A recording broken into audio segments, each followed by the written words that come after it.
The Australian Uranium Association says the federal government is in the best position to decide what type of relationship Australia has with India.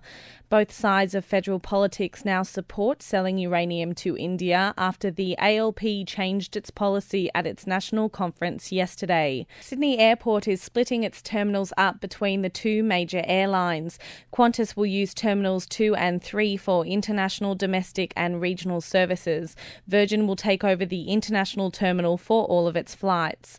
Iran says it's come into possession of a US stealth drone. Initially, it said it shot down the unmanned surveillance plane, but later claimed to have taken control of it through cyber warfare. The ratings agency Standard & Poor's has warned it may downgrade 15 members of the Eurozone, including France and Germany. Local shares have opened lower on the back of the possible downgrade. The ASX 200 has fallen 0.5% to 4,301. The All Ords has also dropped 0.5% or 22 points to 4,359. The Australian dollar is holding its ground though, buying 102.6 US cents. A boat carrying suspected asylum seekers was intercepted west of Lacepede Islands off the north coast of Western Australia last night.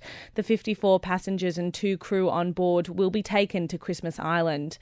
In a major economic speech, the US President Barack Obama has accused Republicans of being the champions of the rich. Mr. Obama told the crowd that a Republican administration would do nothing to help the country's most vulnerable citizens because the Republicans believe that we are better off when everybody's left to fend for themselves and play by their own rules. Mr. Obama says that is wrong. Malcolm Fraser has been chosen to deliver the 2012 Gough Whitlam speech. Mr. Fraser was chosen by the Whitlam Institute's board, including Mr. Whitlam's son Nick and the ALP veteran John Faulkner. The speech will be in June next year at the Institute based at the University of Western Sydney. Police are continuing to search for 38-year-old Malcolm Naden, one of the most dangerous men in New South Wales. A police cordon has closed in on bushland about 100 kilometres east of Tamworth. Residents have been warned to lock their doors and not approach the wanted man under any circumstances. The human rights group Amnesty International has called on the United States government to stop the export of tear gas to the Egyptian security forces. A US State Department spokesman says there is no concrete proof that the Egyptian security forces are misusing tear gas. The Federal Treasurer Wayne Swan has urged customers to complain to their banks and consider switching lenders if they haven't passed on this week's interest rate cuts in full. Mr. Swan says there's no excuse for the big banks not to pass on the full cut.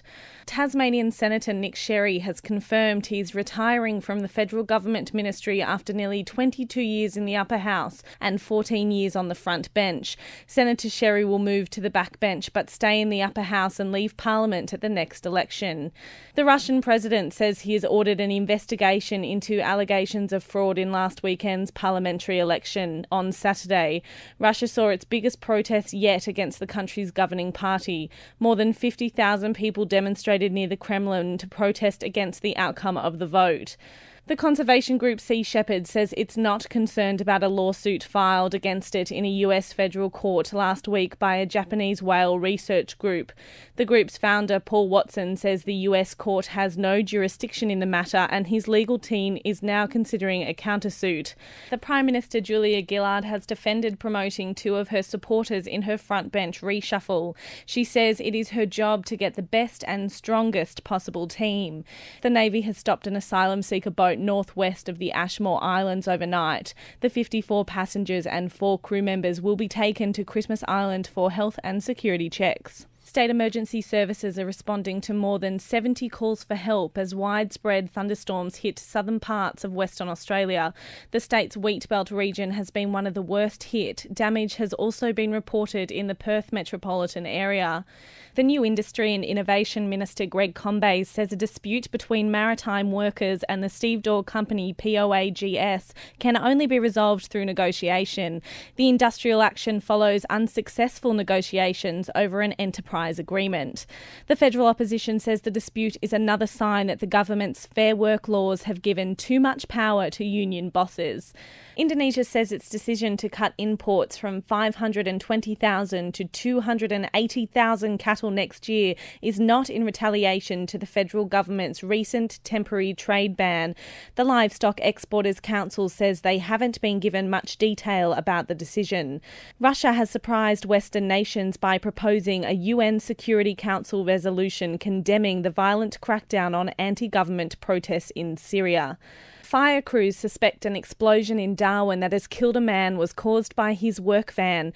They say it's too early to tell, but believe a gas cylinder in the van may have ignited and exploded.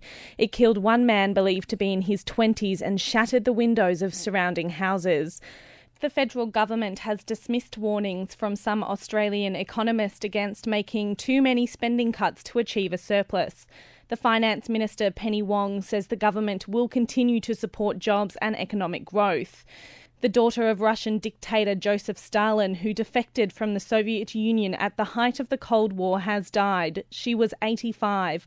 Lana Peters sought political asylum in the US in 1967. In an interview just before her death, she described her father as a distant, rude and paranoid man. Rugby League supercoach Wayne Bennett has put his new club, the Newcastle Knights, through their paces at his first training session this morning. While the players started pre-season training earlier this month, today's training session was the first for Bennett since arriving in Newcastle this week.